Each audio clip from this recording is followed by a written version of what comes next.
of all, I want to thank Angie, Ikra, and Margarita. They're going to be sharing this morning. Franzella and Alexandra, daughter and mom, are going to be doing readings. Serge, the one with the color on his chin, is going to be doing the tech. Coming up, we're going to be starting a class on world religions. But before we do that, I found a very interesting 14 things religions have in common.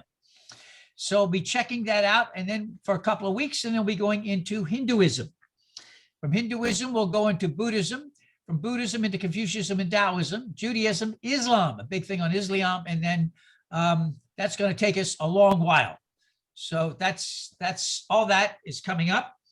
Everything is now recorded. Our classes are recorded on Saturday morning. We learned how to do that thanks to Margarita. The services are recorded. Everything can be found now on YouTube. So if you missed something, it's all there. You're more than welcome to share any of this with your friends if you wish. Some of the stuff in the classes you may find interesting. It's all there. It's for everybody. It's open. It's public. Excuse me. Yes. I have lost my Zoom link for today's message. Okay, Kay. Yeah. Yes. What we're going to do is, while Serge is playing the very first music, I will send it to you. Let me get out my laptop. Hold on a minute. Thank you so much. Let me get my laptop. Okay. And Doc, we had a message in the chat from Mark Robinson. He says he's from Miami. Welcome, Mark. Thank you. I probably found the button. It's the one with the picture. Okay, welcome, Mark. All right, then. As we look at the service, a couple of things about today. Originally, Mother's Day was supposed to deal with moms who were left bereft because their sons died in the Civil War. And it was meant to be a time for memorial and great compassion and caring for both sides after the war. As you well know, 600 and some thousand people died in the Civil War, and a lot more were injured for life. Hundreds of thousands were injured for life. It was one of our many catastrophes in this country, but probably in terms of death, one of the greatest. Although COVID, we've lost what? Over 500,000 with COVID. We've almost lost as many in COVID as we did in the Civil War. Unfortunately, certain card companies got hold of this, and Mother's Day became a whole thing that was very, very different from what it was originally got hold of. And then faith communities got hold of Mother's Day. And pretty soon, while we were celebrating moms having kids and things like that, we forgot about all the other people involved in family. We forgot about grandmothers who were taking care of kids because their daughters had run into all kinds of issues and couldn't care for kids. We didn't mention people who didn't want children, but were still very much in a nurturing capacity. We didn't mention lesbian couples who were not allowed to marry and couldn't have children. We didn't mention, I could go on and on and on and on and on. It became a very much of an embarrassment because we didn't include a lot of people who should have naturally been included. So today we're going to celebrate moms, and we're going to celebrate 3 moms who are doing an exceptional job with showing how hard it is with children today to raise them caringly and lovingly. It's not all lollipops, sunshine, and roses, folks, and unicorns don't go dancing through your yard. By the way, if any of you see unicorns dancing in your yard, call 911, please. All right, moving right along. So I hope you'll like the readings today. They are meant to be inclusive of all of us. Now, I was complaining to my wife that I didn't get a Mother's Day comment. I bet you didn't know how Maria can respond to comments like mine. I'll end there. Moving right along, our lighting of the memorial candle. For those of you who have a memorial candle, I will read for whom the memorial candle is lit today. We light this memorial candle to celebrate those who have taken on the task of nurturing a young one, baby, child, or youth into adulthood, to celebrate those who have nourished the light of truth and compassion in growing minds and hearts, to celebrate those who have committed time, money, energy to the growth of others in this world, we light this memorial candle to celebrate and hold dear this flame of love, the love for all. And for those of you who can, we light a memorial candle. And while Serge is playing a great way for us to begin, here comes the sun. I will send Kay the link. Responsive call to worship, and I think you're going to find that the reading implies what we're doing for today. If you would please read the indented part. We come together today in praise and thanksgiving for the gift of life itself. Someone gave birth to us, and some of us have given birth. All of us have been mothered in our time. All of us have been mothered. All that life is made of, a parent is made of too. Today we sing the songs of so many. Mothers, fathers who are single parents, foster parents, mothers, fathers who relinquish their young out of necessity. Mothers, fathers who found their heart in adoption. Mothers, fathers who left their children in 1,000 ways. Mothers, fathers who rejoice, and mothers, fathers who mourn. And together, we also sing the songs of the grandmother, grandfather, the auntie, the uncle, the classroom teacher, the religious exploration teacher, the babysitter, even the nurturing neighbor with endless cookies and time. And for those who would join me together in prayer, may the divine within us and around us move us to continually support moms and dads, families and single and many members on their journey of growth and love. May we all be responsible toward each other, the environment, and all creatures great and small. Amen.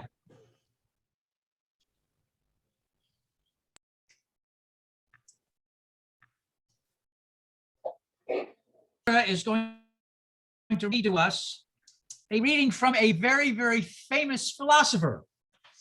However, you may not know this reading. So to enlighten you, we have this fabulous reading, which Alexandra, if you would please enlighten us. The children now love luxury. They have bad manners, contempt for authority. They show disrespect for elders and love chatter in place of exercise. Children now are tyrants, not servants of their households. They're no longer rise when elders enter the room. They contradict their parents, chatter before company, gobble up dainties at the table, cross their legs, and tyrannize their teachers. That, by the way, was 2,400 years ago. That was not written last week.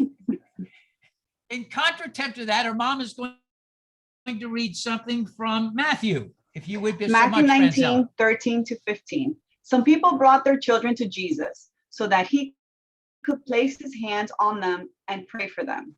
His disciples told the people to stop bothering him, but Jesus said, "Let the children come to me and don't try to stop them. People who are like these children belong to God's kingdom." After Jesus had placed his hands on the children, he And left. a responsive reading, if you would be kind enough to read the indented part. Again, this is in keeping with our theme of keeping everyone here together.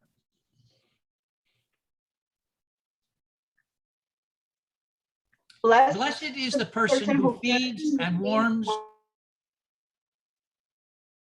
washes and comforts a child and soothes them in For English. they shall be called They shall be called Blessed is the person who gives shelter and food, food, clothing, toys, books, and For they shall tools. be for they called shall be provider. provider.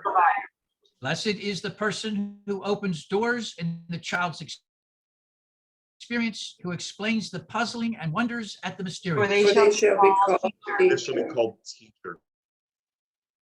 Blessed is the person who shields a child from that which will wither or warp, who protects a child from abuse and exploitation, who guards against bullying and scorn. For they shall They shall be Blessed called is the thunder. person who takes the time to listen, who is there for a child in the darkness, who is aware of the fears, who speaks the words of encouragement in moments of despair. For they shall be called called sustainer. Blessed is the person who guides a child in the search for beauty, who encourages them at what is daunting, who steadies them as they explore new experiences, who fires their aspirations and dreams. Blessed are these persons who help bring an infant along the many paths to maturity, and together, for in them is the future well-being of humanity. Now, I've asked friend Zella and her daughter Alexandra to divide this incredible reading by Shel Silverstein. Who's going to go first? Which one of you is going first? Friend Alexandra is. Now, everybody, Alexandra is age 10, so she's very brave doing all of this in front of us. Okay, Alexandra, go for it. Shel Silverstein, 1980 to 1999. I cannot go to school today, said little Peggy Ann McKay. I have measles and the mumps, a gash, a rash, and purple bumps. My mouth is wet, my throat is dry. I'm going blind in my right eye. My tonsils are big as rocks. I've counted 16 chicken pox, and there's one more that's 17. And don't you think my face looks green? My leg is cut. My eyes are blue. It might be that asthmatic flu. I cough and sneeze and gasp and choke. I'm sure that my left leg is broke. My hip hurts when I move my chin. My belly button's caving in. My back is wrecked. My ankle sprained. My appendix pains each time it rains. My nose is cold. My toes are numb. I have a silver in my thumb. My neck is stiff. My voice is weak. I hardly whisper when I speak. My tongue is filling up my mouth. I think my hair is falling out. Keep going. I think my elbow is bent. My spine ain't straight. My temperature is 108. My brain is shrunk. I cannot hear. There's a hole inside my ear. I have a hangnail. My heart is what? What is that? What's that you say? Today is Saturday? Goodbye. I'm going to play. Our special music is because one of you suggested this, and I think it was Nick. Thank you very much. Andrea Day. Women that on the front lines of motherhood to share their story. It amazes me that in times gone by, that on Mother's Day or other days, we get old white males getting up and talking about Mother's Day when they didn't have a clue what they were talking about. Luckily, we're beyond that. And we have three very, very different women with us with very different stories. And we're going to give them a few minutes each just to share what it's like to be alive and be moms in this day and age. Angie is a single parent and right now has 3 daughters with whom she is parenting, all very different, very creative. Ikra is originally from Pakistan, is married to Umar, which proves that she's a saint. She was with us 5 years ago, just after she had given birth to her first son, and she'll be with us this morning. And last but not least is Margarita, and everybody may have forgotten that tall boy that's there, her son, she and Leslie Ann's son, was a baby once upon a time when they adopted him. So we have 3 very, very active parents, moms. One is married, one is single, and one is married to her other half for many, many, many, many years. So we've got 3 different lifestyles, 3 different women, 3 different sets of kids, and it's real. And I feel very blessed that we have them among us to share this morning. Some of them, who they are and what they're doing. We'll go alphabetically. Angie, can you share a couple of minutes with us? Yeah, sure. I did write some of my thoughts down. It's been interesting to reflect recently on the topic of the challenges of modern motherhood. I've worked with kids since I was only 13 years old myself, which was 40 years ago. And I always dreamt of a big family, and thankfully I've been able to accomplish that. I had my first child, my son Ryan, 28 years ago in 1993, and I had my fourth child, Phoenix, in 2010, which means that I will have 35 years with little kids in my home. A lot has changed, and I have learned so much since first becoming a mother 28 years ago. I know that many of you have had similar experiences, and my experiences are not particularly unique, but I would like to share some of my personal experiences with you today. My 4 children have a spread of almost 17 years between them. So I remember a particular time when I had one in high school, one in middle school, one in elementary school, and one in daycare. And I was working as a teacher in an elementary school at the time. So I had to drive 3 of them to 3 different schools. One took a bus, and I had to be at work by 7:30 in the morning. So my kids, like most kids today, have always been involved in lots of extracurricular activities. And when I was thinking back on it this week, I was thinking of 8 years of football practices and games, basketball, hockey, soccer with 2 of the kids, cello, violin, viola, guitar, piano, 19 years of dance classes for the 3 younger kids, ballet, tap, contemporary hip hop, Mexican folkloric dance. My kids are all into arts and theater, so there have been too many shows to count over the years. I was estimating maybe 50 separate shows, so like 150 performances and rehearsals and volunteer hours. And these are the things that we do year round, in addition to school and the many years that I was working too. Quite honestly, I have spent more years as a single mom than I have as a married mom, due to more than one divorce over the last 26 years. And I have to admit to you all, I have a really big pet peeve in life, which is when married women who live very comfortably in big, beautiful homes talk about their spouse being out of town for a week or 2, and they say things like, it was like being a single parent while he was away. And they talk of having to get their 2 or 3 kids to all of their activities by themselves. And I want to say, you apparently don't understand the experience of being a single parent. It's not so much about transporting the kids to the activities. It's much more about the financial aspect, always struggling to pay the bills, to keep food on the table, to keep shoes on growing feet, to search out and apply for scholarships for your kids to be able to participate in the things that they dream about and that they deserve, and to keep your car running, or used furniture or clothes for from Goodwill. It's not about doing the things that you want to do so you can pull together the basics that your kids need. It's also about the lack of emotional support, not having a partner to bounce ideas off of, having to make decisions on your own for your own life, and decisions on your own about every aspect of raising your kids. Now, there are advantages and disadvantages to that. And we don't even have time to get started talking about the issues that go with divorce co-parenting. Another challenge that we have faced is medical issues, physical and emotional. Myself and each one of my kids. I have an autoimmune disease that has become increasingly debilitating for me over the last 8 years, and has presented a lot of challenges. The kids even had a time when I was unable to basically walk for a long time. They had to learn how to cook and grocery shop and do a lot of things at very young ages that I was sad that they had to do. I did not want that for them, but it was something we all had to go through. And at that particular time, they were my heroes.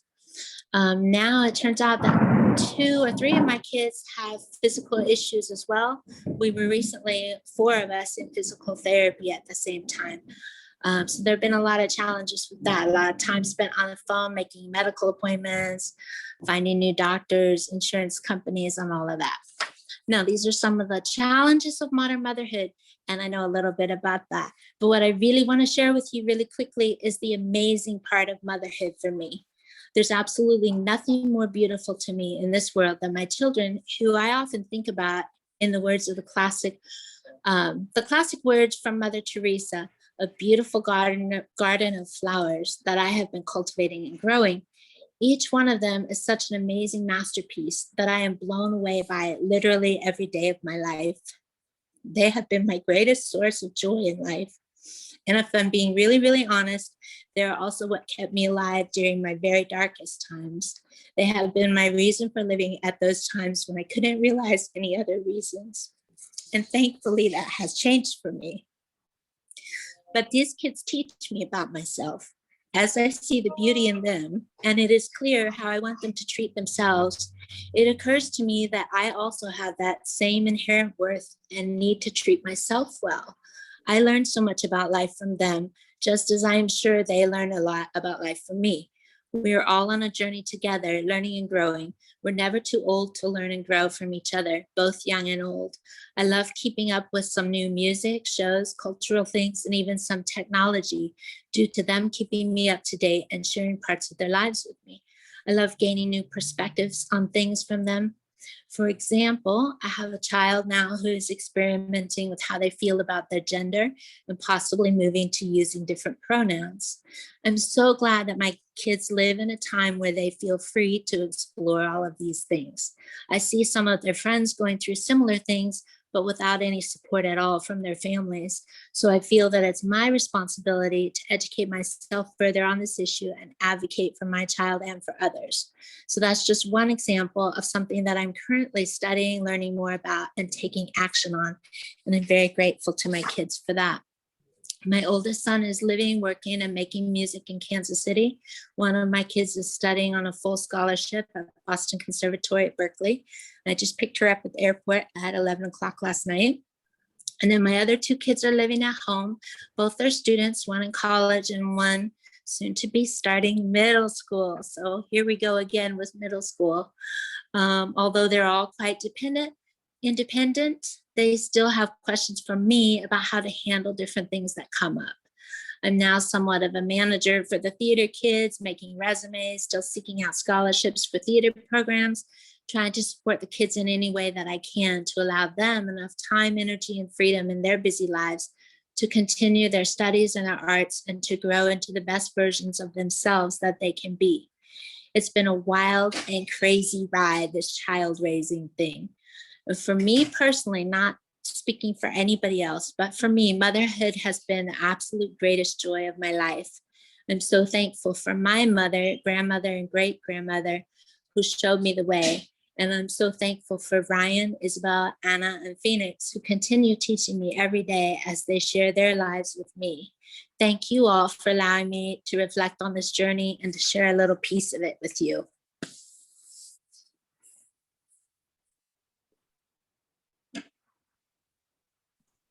You have to admit, that's certainly much better than some old white man getting up and talking. All right, moving along.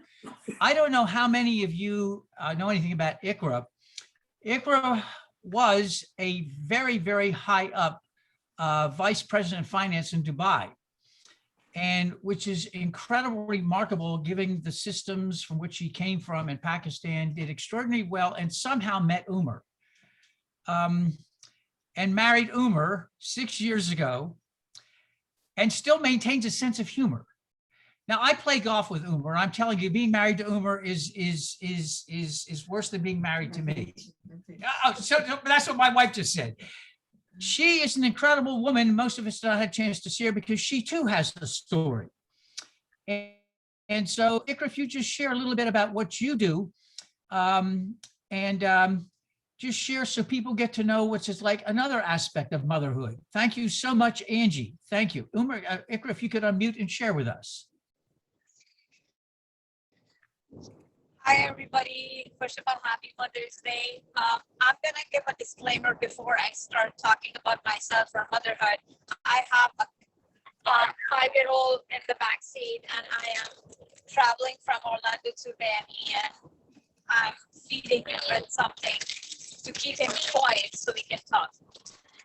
So I would say that I became mom in 2016.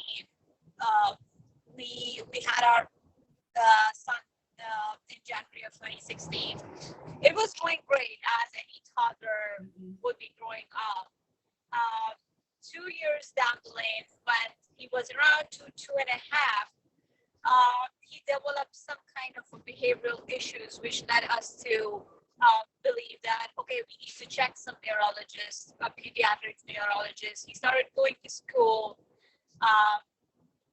So we met one, and he got diagnosed with autism. At that time, I was working here as a director of finance in one of the companies in Miami, a lot of different aspects of things I never thought about, or things normally parents don't think about when they have a new child at home. And you just, that was the first time I started learning about what is autism, or what is the mental health issues which normally people face, and what are those things what are different aspects of services or therapies available from kids like these. So we started exploring right away, jumped into the ocean of all those things, and I had for the child. I stopped working at that time to focus on that, because it was time consuming. It was not leaving enough energy to continue working on what I was working at. But thankfully, the process was long. I believe any moms who are going through it, I can only say that the process was long. The days and nights are longer, but definitely it goes on. So we made a lot of progress. Zidane made a lot of progress with a lot of stuff. He was not speaking till he was around 3.5 or 4. Gradually, with a lot of speech therapies and behavioral therapies, he started using his words and now phrases, and now we're working on sentences. And I would say that now he's 5, and we are planning on a kindergarten with him, and a lot of amazing people been working with us in this journey. I would say that I have learned life in a different aspect of raising a child with special needs. I learned a lot about myself. I learned a lot about what other people might go through. I learned that even if somebody doesn't show their disabilities, there might be disabilities. When somebody talks negatively, or you see a toxic person around you, you normally don't judge them, and you just give me a little second. You need to sit down on your seat. Can you please sit down? How did you get out of your seat? Yeah. Can you sit back? I'll give you. Sit back. Okay. So, how I would say how people are struggling, or how people could be struggling, became one part of my thought process. That when somebody talks to me, I look beyond that behavior and can try to analyze that there could be underlying condition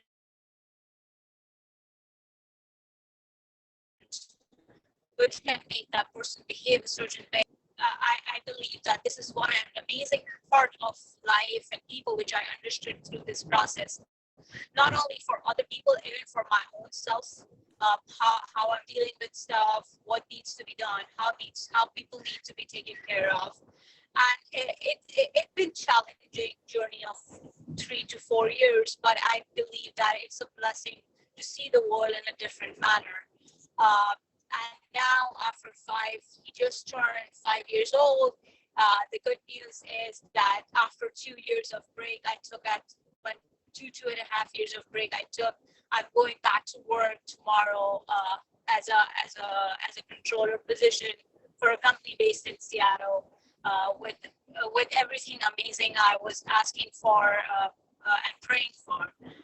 It's a remote position. I'm able to work from home at a position which I really wanted to work on, and a company which I really wanted to work for. And at this moment, we are expecting our second one as well, and we are due with our second child in October. So we waited for a long while because we got really scared with all the challenges. Our first one threw on our face, but definitely we came over it, and we decided this year start that, okay, it's time to add another one in our crew, and that's where we are now.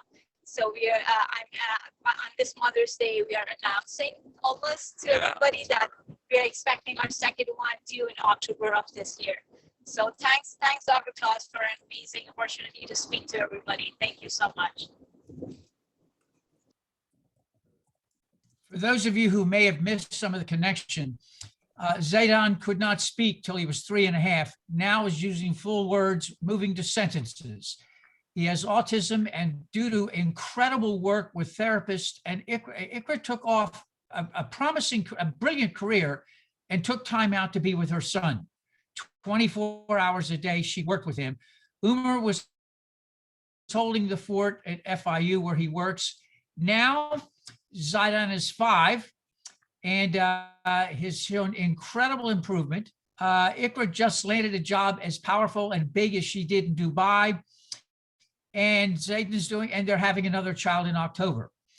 And we just celebrate with them. And finally, Margarita and Leslie Ann have been together for years. I did a commitment ceremony. Does anybody remember what they are? Commitment ceremonies before it was all legal.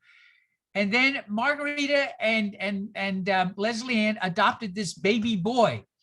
Now, it's hard for you, if you've ever seen Grant, to think of Everman as a baby boy. He's now 9 foot tall. So Margarita, share with us. Sure. So Ken, that was 27 years ago that Leslie and I met.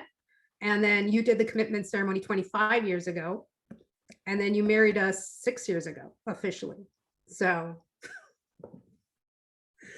I'm like a boomerang. You just can't get rid of me. All right. So Leslie and I decided that we wanted to expand our family and went through the process of, do we have it naturally or do we adopt? And at that time I was too stealthy. I want to be totally honest. I was like, yeah, not this body. And Leslie couldn't have a baby. She had a full hysterectomy. So we adopted. We adopted this beautiful baby boy from Texas, and they went from the womb to our arms on day 1. So we were there a few hours right after he was born. And it's been an amazing 15 years. He'll be 16 this December. And it's true, he's almost 6 feet tall. He's 5'10", I think. So he's really a tall young man. And I have to tell you that Leslie and I are blessed to have him in our lives. Grant is a child with special needs, and most people don't know that. He is ADHD. He has sensory integration disorder. He has social anxiety disorder. He has couple of other things. He has learning dysgraphia and some other learning challenges. So we had, like Ikra, we found him having some challenges in very young age, and we had him tested, and he was in public school and he was doing fine in kindergarten, pre-K and kindergarten, and then first and second we started seeing challenges. We pulled him from public school at the end of 3rd grade. And from that point on, he's been in private school. This year, he entered high school and he's gotten into performing arts. So he tried out and got into Mass Academy, Miami Art Studio. And we're so thrilled for him to have been selected into that program. But then COVID hit. And the way the public school manages students with special needs didn't work for us. So we pulled him back out, and this last year and a half, 2 years have been extremely challenging because he's not able to interact with other kids his age. He suffers from social anxiety disorders. It's been, I have to say, one of the toughest times in our life. He's been homebound and doesn't like to play online games with other kids. So he's become isolated. The challenge for us has been getting him the support he needs. So all his therapies, all of his doctors went remote. And thank God that the insurance changed its processes because they wouldn't allow doctors to have remote, like Zoom sessions. Now all of his sessions with his doctors are Zoom. All of his online learning is Zoom. And he's thrived after the first 2 months of COVID hit. He went from failing school to thriving and getting all A's and back into the National Honor Society. I've also been blessed with beautiful friends like Ken and Serge, where they've picked up the baton and mentored him. So family is more than just your blood. Family is your community. It's our church. it's our neighbors. And people have stepped up and helped us this last 2 years, mentoring and guiding this young man who was very quickly going down the rabbit hole of depression. And they pulled him out with us. And now he is actually quite a smartass. He's 15 and he loves to backtalk. But that's also showing us that he's trying to find his space in this world and trying to find his voice. He challenges us every day, but he also teaches us every day. So the things that we were taught as children, they don't work necessarily today. We have to reinvent the wheel. And that young man is teaching us how to do it with love. Sometimes a lot of patience. So that's it for me. I'm going to keep it simple. And thank you for letting me share. Serge takes his afternoon off during the week and spends time with Grant. I did such great educational things with Grant. We watched The Witcher on Netflix and spent some Friday afternoons together. And so Serge and I are trying to bring up some other points because he's surrounded by women. We tried to introduce him to some other things. I'm not so sure if The Witcher and some of the things we're doing is great. But it's interesting to see Grant's change. I remember when he first came over, he had certain things. Now, man, he is a hoot. He picks up on things that I miss. It's a delight. So not only are you helping somebody else, you know this, they help you too. So we have been very blessed this morning. We've had Angie share an incredible story. Ikra, coming from a different culture and background, shares a very similar story. And then we've got Margarita, and you see how important all of this is in helping each other along. We're all in this together. So thank you very, very much for sharing. You all bring to the table such authenticity, such realness to it.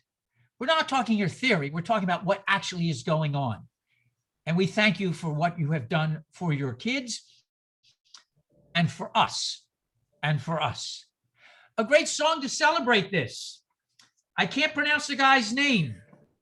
Somewhere Over the I love that Rainbow. song. I know who you're talking about. And his name is Israel Kamakawa'ioli. I see. And he passed away. That was his ashes. Oh, wow. Thank you very much for sharing that. Thank you. Thank you. There are a variety of ways religions celebrate things. Within Christianity, for instance, there are a number of different styles and traditions. In the beginning, most people have forgotten that Jesus was a very poor and very simple Galilean. He wasn't from Judea. And he grew up in a very poor household, and he did things extraordinarily simply. And most people have forgotten that or have never been introduced to that. And when people hear about communion, most churches now celebrate this as a holy mystery with incense and special words and special clothes. But Jesus in his own time didn't know any of this. He simply knew the tradition, the very Jewish tradition of bread and a simple cup and welcoming a stranger and being a friend. We at All Souls decided in the beginning, long before we had any idea we would evolve into this congregation as it is now, decided we wanted to continue the tradition of keeping Jesus's way of doing a meal. Simple, welcoming everybody. There is here for us no holy mystery, no special words, no special clothing. There is just simply a thing of bread, very simple bread, a simple cup, and whoever wishes is welcome to come forward and participate. And when we meet from time to time after COVID, we will still be at Zoom. We will still continue to offer this face-to-face, asking people who wish to take a piece of bread, to dip it into the cup. And then for those for whom this is not meaningful, we ask everybody to come forward and join us. And in a very old-fashioned way, we hold hands. And we say these words, and I ask you to repeat them after me. Promise me you'll remember. Promise me you'll remember. You are braver than you believe, stronger than you seem, smarter Smarter than you think. Smarter Smarter than than you think. God didn't promise God didn't God promise didn't promise days without Days pain, without without laughter without sorrows, laughter without laughter without sorrows, sun without rain. sun, without rain. But the sun divine without rain. did promise but the But the divine divine did promise strength for the day, strength comfort for the tears, comfort for for the the tears, comfort and for the light tears, for the way. and and the light way. for the for the And again, way. we all hold hands as a sign of welcome, friendship, and community love together. Now, before we go, we borrowed this for those of you who are visiting. We really stole it. I wish we could say borrowed it. We stole from NA and AA the black chip.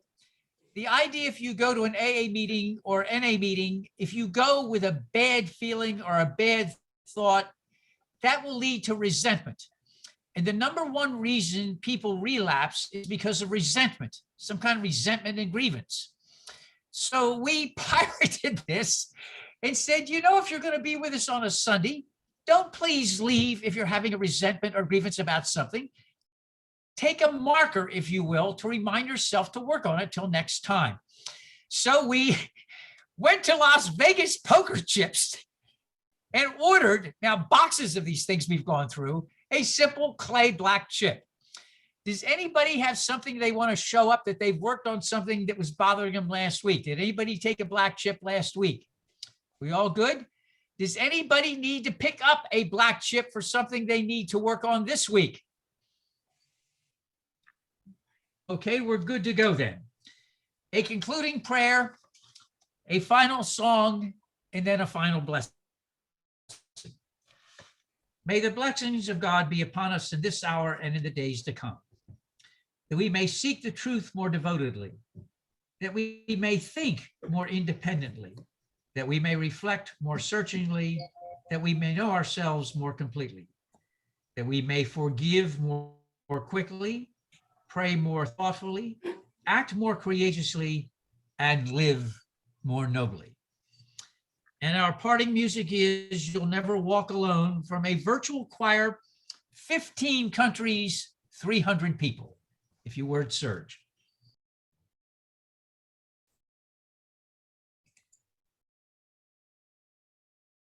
We have a final blessing, and please stay so we can say goodbye to everybody and acknowledge everybody visiting with us today. We combine, as is typical of All Souls, different traditions. Some of you will know this as an Irish blessing. To quote the Irish, it's grand. But then we throw in a Hindu comment from the Vedas, which is very, very real about Hinduism. So we combine them both. Now may the road rise to meet you, and may the wind be always at your back. May the sun shine warm upon your face. May the rains fall softly upon your fields. And when we meet again, may the divine in me greet and embrace the divine in you. Amen. Now, before we go, we want to say thank you again to Angie